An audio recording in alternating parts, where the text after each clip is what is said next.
Yo guys, so tuturuan ko kayo kung paano mag-study. So gaganyan mo lang yung pamot. Tapos ganito. Pagkatapos, gaganyan ka. At pagkatapos, huwag mo ano yung kamay mo sa yan, tapos ganyan. Kaya nyo ba? Tapos ganito. Yan, bye-bye. Ayan. Huwag nyo kakalimutan yun. Na-joke lang yung bagay ko.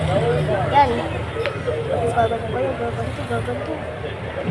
Tapos gaganyan naman. Tapos gaganto. Tapos gaganyan. Tapos ganito.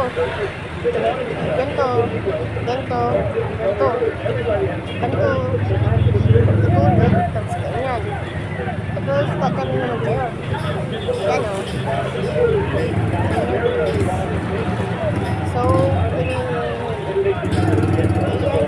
kaya dapat pagkatulong kayo sa mga marunong mag-start. Sa mga kaibigan nyo, pinsan nyo, mas gaganyan lang kayo. O, diba? Oo. Gusto nyo pa ng part 2, i-like nyo lang.